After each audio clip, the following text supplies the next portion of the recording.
9월 15일 수요일입니다. 지금은 밤 11시 10분 지나고 있습니다. 오늘은 오랜만에 축구 게임이 있었습니다. 야간 축구 경기, 동호회 회원들과 팀 경기다 보니까 굉장히 재밌죠. 한 번씩 하면. 그리고 오늘 또 운 좋게 골도 한 골 넣어가지고 즐거웠습니다. 이 축구 경기장이 경주가 도시 규모에 비해서 아주 잘 되어 있습니다. 그래서 동호회 회원들이 만끽할 수 있는 지금 여건이 되어 있고요. 저는 우리 자치시설공단에서 운영을 하고 있습니다. 그래서 코로나 방역 단계 지침에 맞춰 가지고 체육시설을 다 폐쇄를 해드렸습니다. 그러다가 이제 이번 주 들어와 가지고 다시 개방을 하고 회원들이 또 예약을 해 가지고 즐겁게 게임을 하고 그렇게 하고 있습니다. 열었다 닫았다 열었다 닫았다, 이게 무슨 의미가 있느냐 라고 아무도 따져 묻지 않습니다. 그래도 명색 동호회 수준이지만 그래도 체육이라고 할 수도 있는데, 이 체육인들이 그런 합리적인 건전한 사고를 하지 않고 길들여져 있음을 또 느끼기도 했습니다만, 뭐 그렇게 하고 시원한 밤을 아주 감사하게 지금 누리고 있습니다. 제가 대통령 선거에 관해서 좀 이야기를 하려고 해요. 제 꼴에 명색 그래도 유튜브 운영한다면서 이런 이야기까지 하게 되니까 누군가가 들으면은 참 가소롭다라고 분명히 이야기를 하는 사람이 있을 거예요. 뭐 심지어는 제 자신이 스스로도 네 가소롭다라고 말하고 있는 지경이니까 남이야 뭐 오죽하겠습니까? 근데 제 나름대로 제 나이에 우리 국가라는 게 좀 더 번영하고 풍성해지는 나라가 되기 위해서 어떤 것이 있을까를 틈나는 대로 생각을 하게 되죠. 그걸 몇 가지를 말하고 싶어요. 제가 공무원 조직과 그 다음에 노조에 대해서 좀 이야기를 하고 싶어요. 지금 공무원 조직과 노조라고 이야기하면 거기에 속해 있는 사람들에 대해서 개인적인 들으면은 이제 불쾌하고 기분 나쁠 수가 있을 겁니다, 분명히. 하지만은 뭐 제 형제 가족 다 섞여 있는 우리네 이웃들이죠. 이웃들이고 그 각 개인에 대한 윤리관이라든지 그런 것을 제가 논하고자 하는 건 절대 아니고요. 어디까지나 그 구조적인 폐단, 그것에 대한 혁신, 그걸 이제 제가 좀 말하려고 하는 겁니다. 관료제라고 하는 것은 1800년대 후반에 막스 베버가 가장 먼저 사용하기 시작했습니다. 제가 지금 이야기하려고 하는 것은 아마 다른 분들도 누구나 다 알고 있는 이야기를 제가 굳이 언급하는 것일 수도 있는데요. 이 관료제라고 하는 것은 얼핏 목적 자체는 기업과 생리가 맞닿아 있기도 합니다. 소정의 목표를 달성하기 위해서 각 분야의 전문가들을 모아놓는 조직체라고 할 수가 있습니다. 그리고 그것을 가장 합리적이고 효율적으로 수행해 나가는 조직이라고 할 수가 있어요.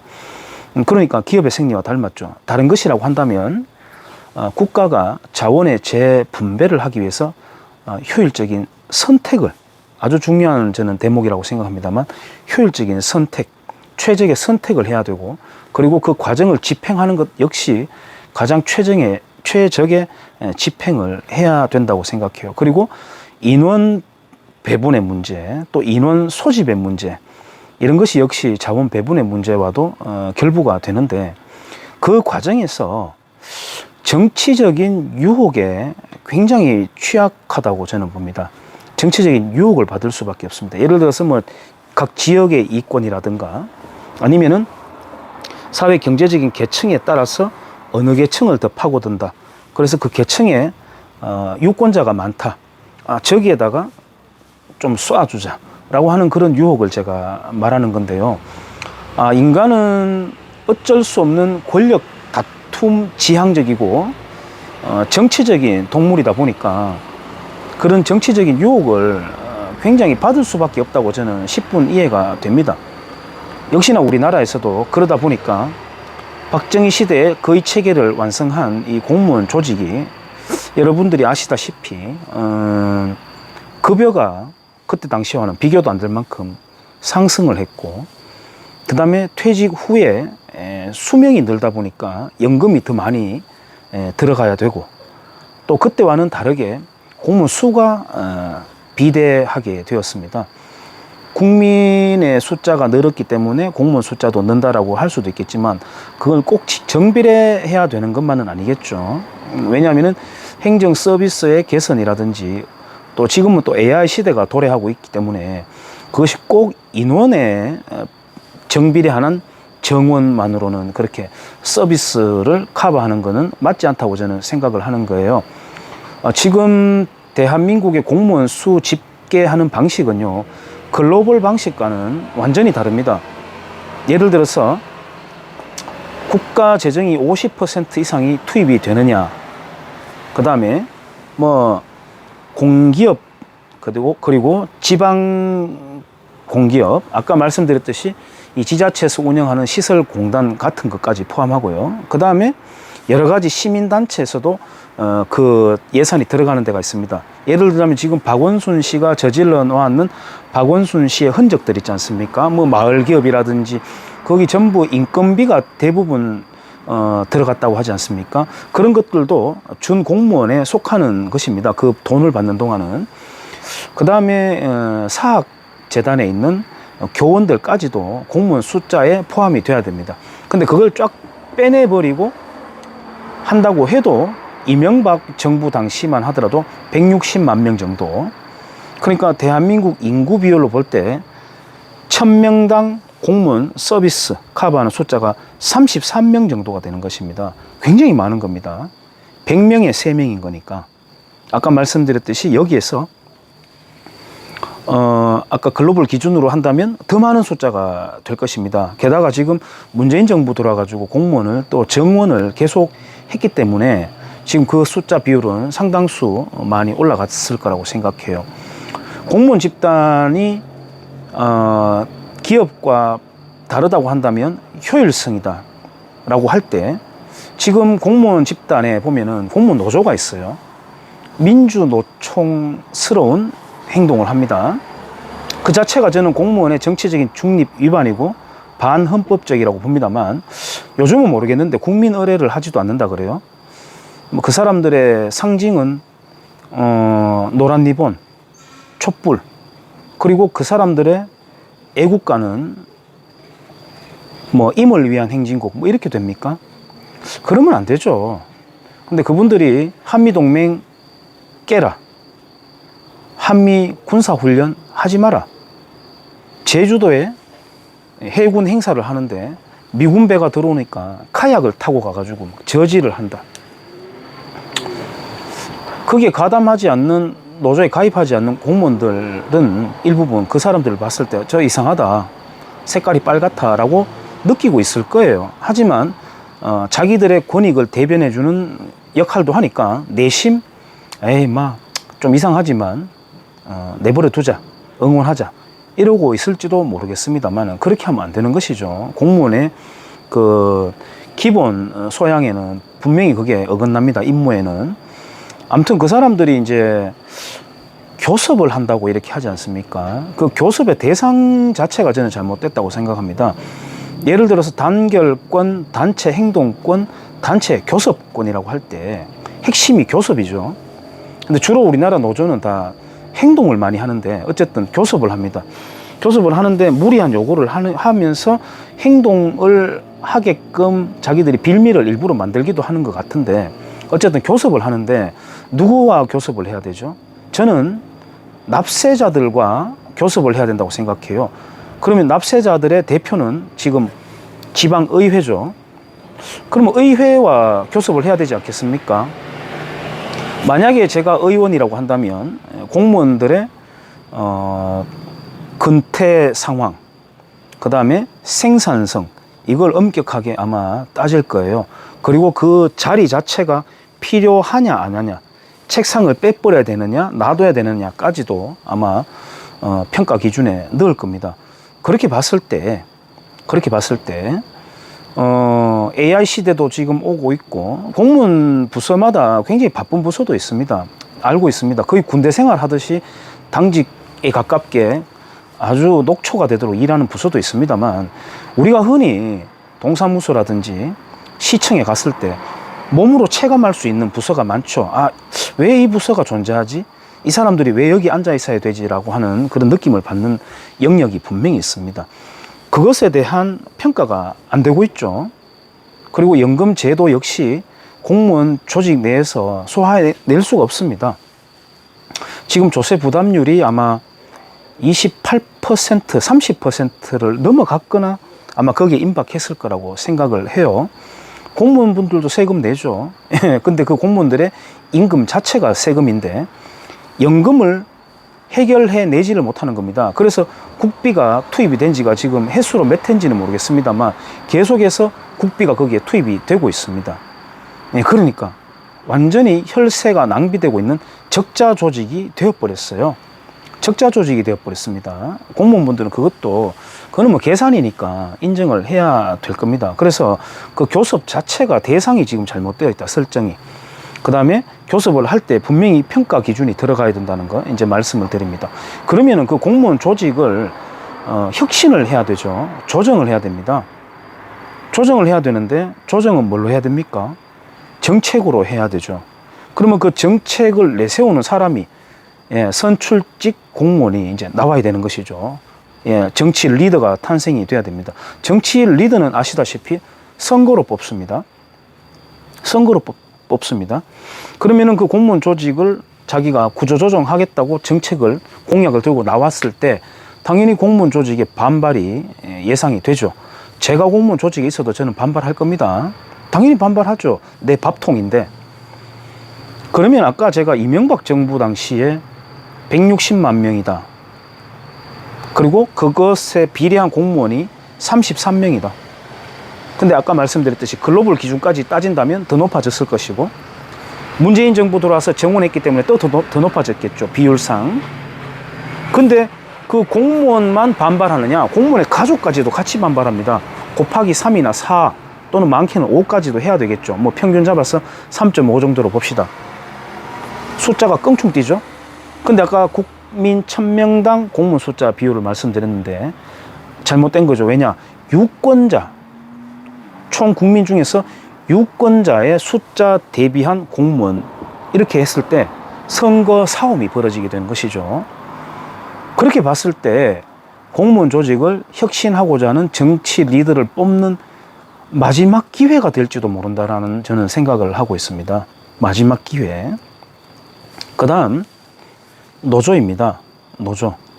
민간 영역의 공무원이라고 저는 생각합니다. 왜? 해고가 안 됩니다. 해고가 안 됩니다.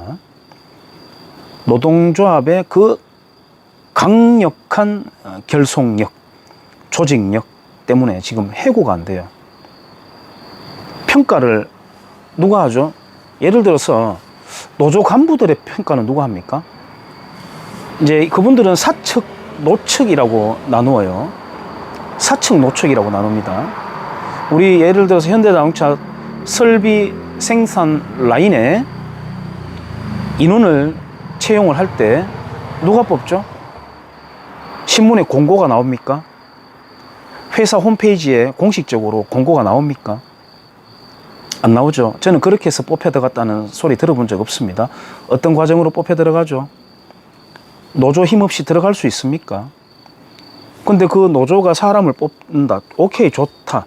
정말 불공정하지만 오케이, 인정까지 한다 하더라도 그 노조 간부들의 평가는 누가 합니까? 노조 간부들의 평가. 노측, 사측이라고 나누는 것도 웃긴 이야기지만 어떻게 노측, 사측이 될 수가 있습니까?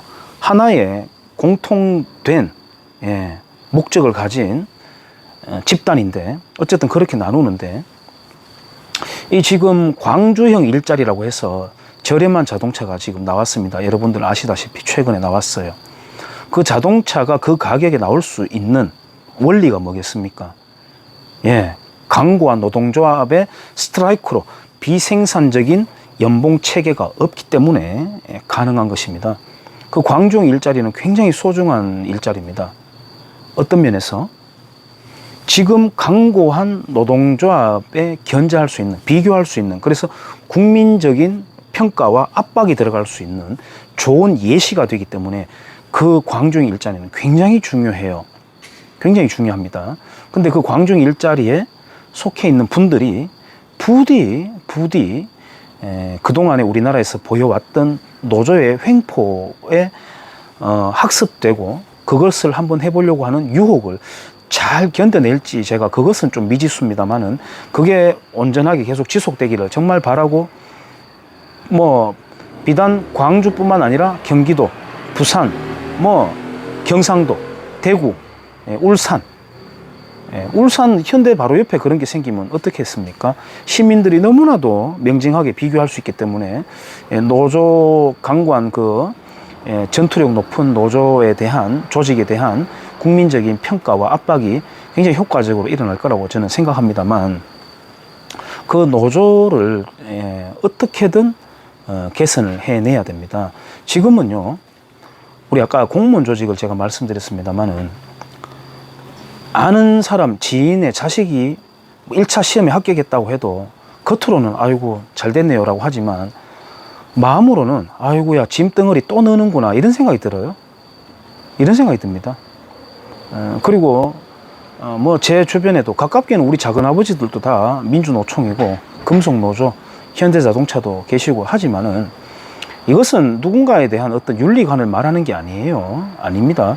우리나라를 정말 양쪽 발목에 아킬레스건을 꽉 잡아가지고 늪지대로 계속 끌고 가게 되는 구조적인 폐단이라는 점에서 제가 말씀을 드리는 거예요. 그 공무원 조직과 민간 영역의 공무원 조직이라고 할 수 있는 노조 상류층들, 지금 뭐 MZ세대는 좀 다르다고는 합니다만 언제까지 다를지는 모르겠는데, 그것을 떠받들어 주는 게 시장의 왜곡, 거품, 그것을 민간 영역에서 떠받들어 주죠. 그것도 법인세를 많이 내는 대기업에서 떠받들어 주고, 우리 소비자들 같은 경우에는 거품이 낀 그 자동차, 저는 뭐 원가 개념을 말하는 게 아닙니다. 시장 왜곡이 일어난, 생산성과 맞지 않는 연봉에 따른 그 가격이 상품에 묻어 있기 때문에 시장에 왜곡이 일어난 가격이라고 말하는 거예요. 그래서 공무원 조직과 그 노조가 만들어내는 비생산적인 결과물들을 우리가 떠받치고 있는, 그래서 우리가 호구가 되고 있거든요. 말하자면 호구 사피엔스라고 하는 신인류가 되어 있는 상황이에요. 지금 미국에서의 러스트벨트라고 하는 거 다 아실 겁니다. 그런 조직 생리는 지속 불가능합니다. 지속 불가능합니다. 지금 대한민국의 공무원 조직도 한번 보세요. 분명히 물귀신처럼 대한민국의 성장을 가로막을, 지금 뭐 여러 가지들 이야기하는데요. 저는 공무원 조직만큼 우리나라 성장을 가로막을 장애물이 되는 조직이 과연 있을까라고 하는 걱정을 하고 있습니다. 그래서 그 두 가지 반드시 혁신을 해야 됩니다. 거기에 속해 있는 분들도 오해하지 마실 것은, 그것을 어느 정도 개혁을 하고 구조 조정을 하는 것이 그 조직에 속해 있는 분들도 지속 가능한, 그래서 대한민국과 함께 계속 영위할 수 있는 그런 방식인 것입니다. 지금 당장은 우리 밥그릇을 건드리냐라고 어르렁거리고 화를 내겠지만은 그렇지 않습니다. 그 다음에 마지막 한 가지는 안보에 대해서인데요. 지금 뭐 군필을 했고 또 부사관 출신들도 있고 장교 출신들도 있고 영광급까지 포함해서 많은 분들이 계실 겁니다. 그런데 다 아시겠지만은 뭐 지금 9.19 합의 같은 경우에는 완전히 이적행위에 속하는 합의입니다. 제가 오늘 마침 추석을 앞두고 전역을 했는 중대 선임하사님 시시때때로 연락을 주고받습니다. 그 다음에 현역에 있는 후배 중령입니다. 그 다음에 또 우리 중대장님 아직까지 계세요. 뭐 계급까지 이야기하면 좀 그런데 통화를 쭉 했습니다만은 이것저것 쭉 이야기합니다. 근데 9.19 군사합의 이야기가 아까 잠깐 나왔는데, 예를 들어서 거기에 초소를 철거를 하는데, GP 철거를 하는데, 소초라고 할 수 있죠. 동률로 해야 되죠. 만약에 한다고 하더라도. 근데 동수로 했지 않습니까?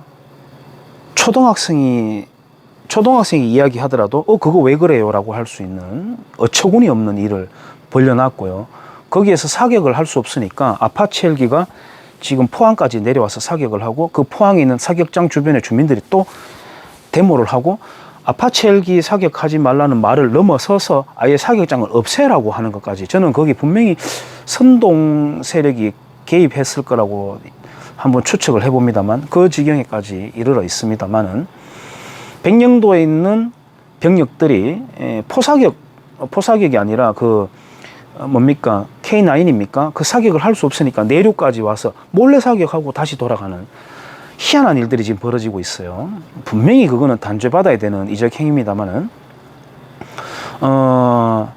정말 두려워해야 되는 것은, 우리 지금 보세요. 최근에도 순항미사일, 탄도미사일 발사해도 국민들 아무렇지도 않게 있지 않습니까? 강심장인지 무덤덤한 안보 불감증인지는 모르겠습니다만, 감기 바이러스 가지고는 무장공비 나타나는 것보다 더 무섭게 지금 발발발 화닥닥 거리지 않습니까? 그렇잖아요. 북한에서 지금 생화학 무기를 보유하고 있는데 민간 영역에서 대피훈련 한번 하지 않습니다. 김부겸 씨는 그런 거 하면 국민들이 더 불안해한다고 안 한다고 했거든요.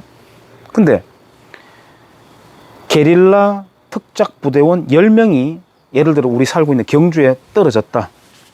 어떻게 되겠습니까?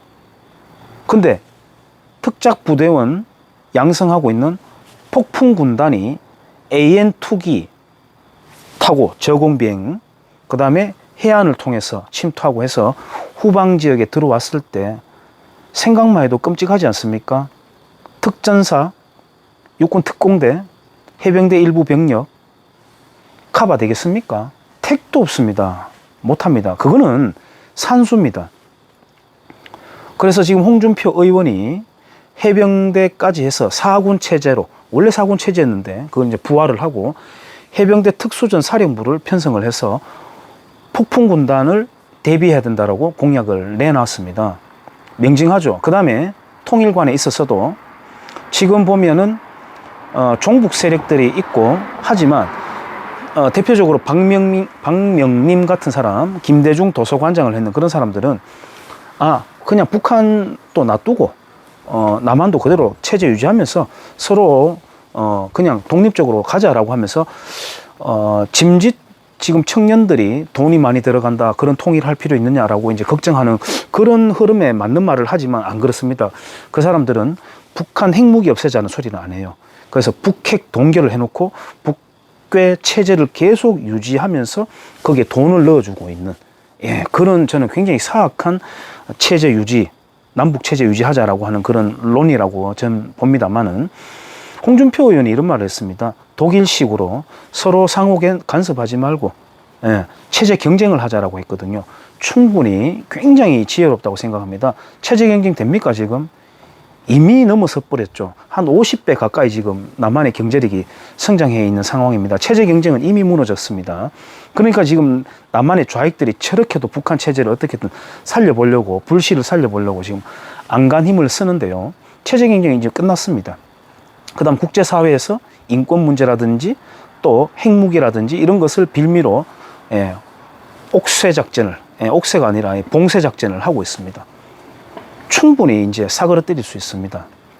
끝납니다. 저 정권은, 북괴는. 그러면은 흡수 통일 가능합니다. 그리고 핵 전략 자산을 공유하는 시스템을 가자, 나토식 그런 이야기를 하고 있습니다. 굉장히 지혜로운 통일관, 안보관이라고 생각해요. 제목을 제가 이렇게 한번 달아볼게요. 홍준표를 이겨라. 저는 홍준표 빠 아닙니다. 그 누구의 빠도 안 합니다. 저는 뭐 빠 하려면 저는 우리 부모 빠를 할란가 모르겠는데 빠 안 합니다. 성격상 그런 건 택도 없는데, 홍준표 의원이 내놓는 공약은 제가 보기에는 7에서 8할 정도 제 구미에는 맞아요. 제가 제 구미에 다 맞춰라는 그런 건방진 이야기가 아니라 유권자 한 사람으로서 말하는 겁니다.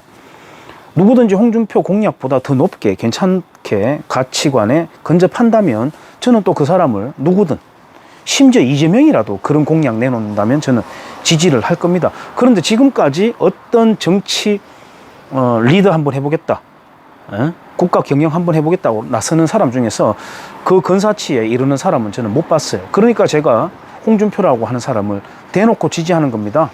대놓고 지지하는 겁니다. 그리고 우리의 생활에 밀접하게 와닿을 수 있는 결과물을 만들어 낼 거거든요. 우리 소시민들, 일반 시민들 자기 생활 열심히 하면서 그런 꿈을 한번, 두근거리는 꿈을 한번 꿔엄직하지 않습니까? 예, 그래서 홍준표를 지지한다라고 하는 이야기가 아니라 홍준표 이겨 먹어라, 홍준표를 능가하는 그런 가치관에 다다르는 공약을 내놓으면 누구라도 지지할 수 있다. 그래서 제가 공무원 조직 개혁 지금 거의 막차다. 아까 숫자 제가 말씀드렸잖아요. 어차피 투표 싸움입니다. 그 다음에 노조, 특히나 종북적인 성향을 보이는 민주노총, 그것도 대기업 노조, 그 다음에 공기업, 그 혁신, 그 다음에 안보에 있어서 대비, 그거는 뭐 산술적 대비입니다. 명징합니다. 그걸 해야 된다는 생각에서 감히 저도 뭐 어쭙잖게 한번 대선에 대한 이야기를 한번 숟가락을 얹어봤습니다. 여기까지 하겠습니다.